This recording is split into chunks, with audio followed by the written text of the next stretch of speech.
Happy Sunday, subscribers. Today I thought I would speak about something that I had been avoiding in the vlogs, or at least failing to mention, and that is revision. So despite what I'm actually talking about in the vlogs previous to this, I have actually been revising, and I have been focusing on my studies, aside from doing ice hockey, celebrating my birthday, and just going to business events. And I thought I'd explain to you how I am going about revising to see if you guys can glean any sort of wisdom from what I'm doing. Whether what I'm doing is a success or a failure has yet to be seen, but maybe there is something of value in there. So I'm somewhat following what I've mentioned in the how to study video that I made about study tips, and I have, first of all, identified what it is that I want to do for each paper. I've got 8 papers. For each paper I need to answer 3 essays on 3 different topics. So I've decided that I'm going to learn 4 topics really, really well for the exams, potentially a 5th one if I have time. So if questions that come up that are particularly favourable for what I want, I have a backup. And it would not be revision if I didn't spend time making fancy tables, colour coordinating it, doing loads of fancy folders. Fortunately, I managed to restrict the amount of time that I spent on doing this, and I have simply created this. With exams, I like to know where I stand for every particular topic, so I made this. So every single morning I can glance at it and be like, okay, I need to do some work on this particular topic because I'm slowly lagging behind on it. Each sector of the chart represents a different paper that I am studying, and the number corresponds to that paper. So 114 is the international relations paper, and 227 is the China paper. As you can see, I haven't actually done anything on China just yet, but that's because I learnt it last term, so it'll be more easy to come back to, whereas for instance, papers that I've done a year ago, so 101, which is in the top left, I've done quite a lot of work on because I need to make sure that I haven't forgotten anything. So to give you an idea of how I'm kind of structuring this, I've got the start, which is very much linked to the background, which is the BG column. Start means that I have acknowledged that this is an area that I need to study, and I'm going to sit down and spend a little bit of time just refreshing myself. So I should have some sort of idea of what is expected of me in the exam. So as an example, I've identified it in the rubric for the 101 paper, the history of philosophy paper,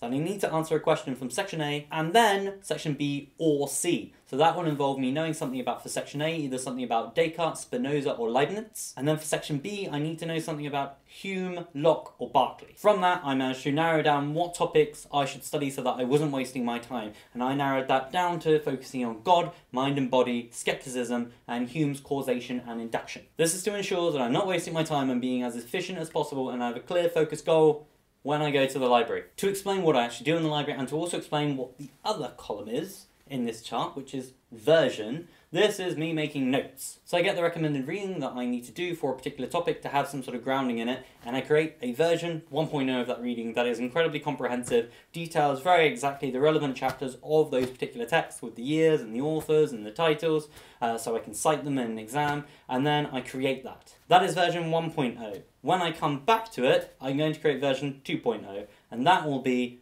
a summary of all the information. Hopefully, while creating the notes, or while reading over the notes, and while condensing the notes, the information that I should have assumed knowledge of, I will then have knowledge of.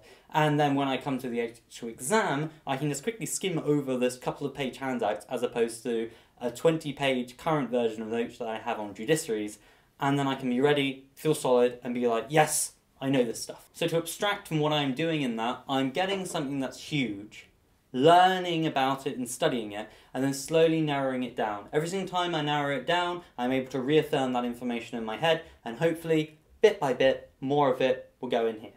In terms of how much time I have left to do this, well, this is 8th week. This is the last week of term. So this is the last week of term I'll have 4 more revision classes for particular topics, and then I have a vacation, which will basically be me staying in Magdalen over the entire vacation, so the 6 weeks, and doing library sessions each day. Maybe I'll chill some points in time. After that 6 weeks vacation, I have Trinity term, which is the final term, and we have 5 weeks before my exams start, I believe on the 26th of May. So that's where I currently stand with my revision and the sort of time frame I'm working in. To explain the other columns are planning. This is just me planning essays. So I will look at an essay, I'll try and give myself 10 minutes to plan an answer that I would use in the exam, and then this way I can go through all these plans nearer the time and just think of all the different lateral ways I've thought of to approach certain questions, defining terms differently, interpreting things differently, or trying to find different nuances within the question to give my answer some sort of unique flavour. The other column is practice essays. So this is me actually sitting down and not just planning, but also writing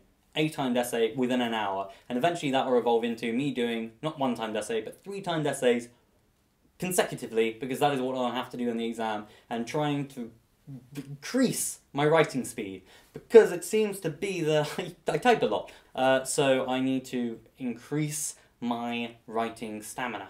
And then the final column is the bonus column, which doesn't really serve much of a purpose. Potentially if I read any additional articles that I think might be of interest that are outside of the actual explicit reading list that Oxford offers, I will throw them in there, and also I can feel good for the fact that I've done a little bit extra than what I was originally planning, which is a great way to motivate yourself, and also gives me a little stretch goal to make sure that I am doing as much as I can to prepare for finals. How's revision going for you guys? We're now in March. Are you starting to gear things up? Have you been doing a marathon, doing much work? Are you completely terrified? Do let me know in the comments. Hopefully I can give you some advice with potential strategies that you can use, or if you have any questions, I can potentially discuss them in a follow-up video to this. As a piece of advice, do keep chipping away at revision. It's worth it. Also, before I go, I was wondering, could I ask for a somewhat belated birthday present from you guys? If you're watching this video and you have liked any of the videos that have been made on this channel, and you think someone else might also like that video, would you be kind enough to be able to pay it forward and send that video to that individual and be like, hey, yo, I thought you were particularly interested in knowing about Oxford, and here's a video on why we get married in Oxford, or what is this college marriage system, or hey, I know that you're thinking of applying to university and you've got to write that horrible personal statement, well look, this guy's done a video on it. Or maybe something completely irrelevant, you might think that, hey, I know that you really like robotics, have you ever seen Asimo in action? Ah, there's a video on that too. Of course you don't have to listen to anything that I'm saying to you, because you can just shut me down. But some of you have been posting in the comments and saying thanks, and also messaging me saying if there's anything I can do to help. Thank you so much for creating these. Let me know. This would be a really nice way of saying thank you, if you would like to pay it forward. Hello?